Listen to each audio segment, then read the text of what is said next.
deberían ser locales y no solo el 35%.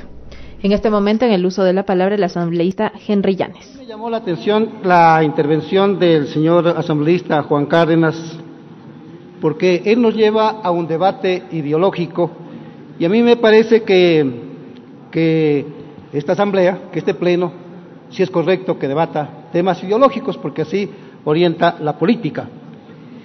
Y yo diría que nosotros, respecto de la pobreza, deberíamos preguntarnos por qué la pobreza tan grande en el Ecuador.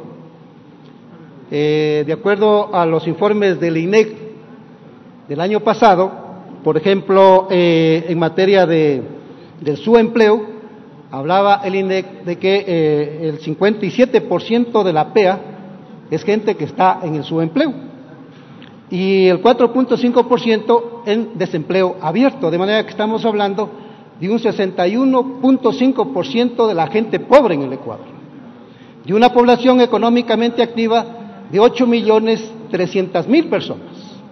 Eso significa que solo 3 millones de personas aproximadamente tienen un empleo digno en el Ecuador, un empleo adecuado. Y entonces 5.300.000 personas no tienen empleo adecuado. Entonces la pobreza de los niños se debe a la pobreza de las familias, de los padres de familia, que no tienen trabajo, que no tienen empleo. Y entonces, por más que estructuremos una ley y un buen discurso, como los que hemos dicho acá, yo me temo que no vamos a atacar el problema de fondo, porque el problema de fondo es de carácter estructural y sobre todo tiene que ver con la economía. Si hablamos de 5.300.000 personas que están en el desempleo y subempleo, esas personas no pueden comprar bienes y servicios, y las fábricas tampoco pueden vender sus bienes y servicios. Y entonces, al no poder vender los bienes y servicios al 100%, las fábricas trabajan al 50%, al 60%. Señor presidente, señores asambleístas, y entonces más bien habría que atacar los problemas de fondo, para que los padres de familia tengan empleo,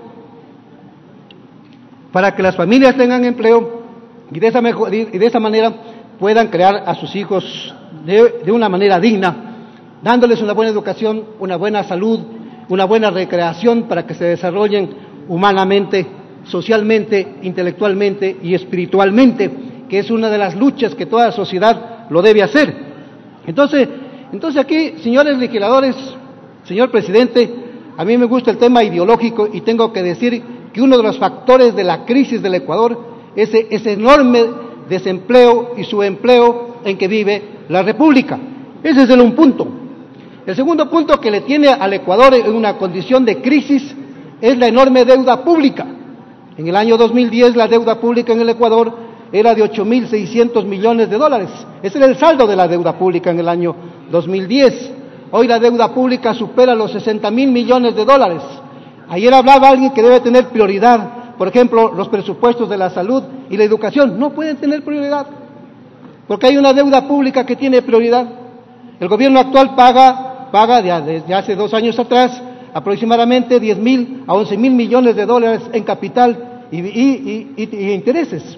Entonces eso tiene prioridad, porque si no le dan prioridad al pago de la deuda pública, el Estado, el gobierno no va a tener recursos, no va a tener recursos por esa vía de la que está dependiendo fuertemente, señor presidente y señores asambleístas. También el intercambio desigual. Nosotros vendemos materias primas por bajo de su precio y compramos bienes de capital a altos costos, bienes importados. Hay una enorme desigualdad en el intercambio desigual internacional. Hay una enorme concentración de la economía, por supuesto. En eso concuerdo con el señor asambleísta Juan Cárdenas. Pero no solamente es eso, hay otros factores. La dependencia que tenemos del mercado internacional, el carácter de la economía que no puede desarrollar por sí sola bienes de capital, insumos y materia prima para mover el aparato productivo interno. Y entonces, señor presidente y señores asambleístas, mucho me temo de que la ley, que si bien es cierto, está orientada a proteger el derecho de la alimentación, a proteger el derecho de los niños a alimentarse de manera correcta, me parece bien que la ley, por lo menos en el texto, va a dar origen a que haya movimiento de la agricultura. haya movimiento en el transporte, en el comercio, en los servicios, haya movimiento en el empleo. Sí, me parece que eso es correcto, pero si no atacamos los problemas de fondo, si hoy tenemos una pobreza tan grande, el próximo año a lo mejor va a crecer, en 5 años va a crecer más, en 10 años va a crecer más, y por lo tanto tendremos más niños desnutridos, más niños pálidos, más niños que se enferman, más niños que no se pueden educar, etcétera. Y hay otros niños que ni siquiera van a la escuela, es decir, que ni siquiera podrían tener derecho a la colación. Señor presidente, señores asambleístas, en todo caso, estos son los problemas estructurales que le afectan al Ecuador y que es necesario remediarlos, y eso depende de cambios en el manejo económico, cambios en la política económica, cambios en la contratación pública, cambios en la legislación que desarrolla la contratación pública. ¿Cómo debe ser justo? Y ahí es un tema que deberíamos reflexionar. En el caso de la explotación minera, de la minería metálica, por ejemplo, en el caso de Mirador, cuando la minería debería ser procesada en el Ecuador, cuando debería explotarse donde el Estado tenga una participación en la producción, no tiene participación el Estado en la producción minera. Vean la ley, vean el contrato, el Estado no tiene participación en la explotación minera. ¿Qué participa el Estado ecuatoriano de la explotación minera metálica? Solo de los impuestos y de entre el 3 y el 8% de las regalías sobre los metales que se venden en el exterior. Ni siquiera participa en regalías de la producción minera. Entonces, señor presidente y señores asambleístas, lo que acabó de mencionar el señor asambleísta Juan Cárdenas, hay otros factores mucho más de fondo. El mal manejo de la política petrolera, el mal manejo de la política minera en el área metálica, el mal manejo de las políticas de las telecomunicaciones. Entonces, para que cambie esto, hay que hacer cambios en el manejo de estas políticas que tiene que ver con la explotación de los recursos naturales no renovables, en donde está la gran concentración de la riqueza del Ecuador. Pero eso no lo tocamos. Y entonces, habrá colación para los niños, habrá alimentación para los niños, siempre y cuando se cambie esas políticas que lamentablemente hoy en día son tan injustas, son tan inequitativas para el Ecuador. Así no se puede manejar la economía, así no se debe manejar la economía nacional. Finalmente, señor presidente y señores asambleístas, a mí me preocupa lo que dijo el asambleísta Juan Cárdenas sobre el caso del Banco del IES. Yo le tengo que decir al Ecuador, como le tengo que decir a esta asamblea, los recursos del Banco del IES son recursos de los afiliados del Seguro Social Obligatorio. Los recursos del IES no son del Estado. Los recursos del IES, del Banco del IES, no son de las finanzas públicas. Y si algo tenemos que luchar, no lo van a poder lograr, como se dice en las redes sociales, que en verdad el gobierno estaría comprometiéndose con el Fondo Monetario, por ejemplo, para eliminar el Banco del IES. No, señor. El Banco del IES es creado mediante una ley del Banco del IES. Entonces, cualquier cambio que quieran hacer en esa materia, tendrá que pasar la ley aquí, por esta asamblea. Y estoy seguro que la asamblea no va a permitir eso. Lo que hay que hacer del Banco del IES tiene que ser una banca de primer piso, donde los afiliados y los jubilados tengan cuenta corriente, tengan cuenta de ahorro, paguen los servicios públicos, tengan tarjetas de crédito y sea una banca que opere en el Ecuador. Eso va a desarrollar la economía. Eso puede mejorar el IES, el Seguro Social puede mejorar si el Seguro Social invierte, por ejemplo, en el área petrolera, si el Seguro Social, por ejemplo, invierte en el área minera, si el Seguro Social, por ejemplo, interviene en las telecomunicaciones. Eso va a influir socialmente en el Ecuador. Eso va a influir económicamente en el Ecuador y obviamente también en la política. Entonces, algo de los grandes cambios que debemos impulsar es precisamente eso. Entonces, el Banco del IES no va a desaparecer.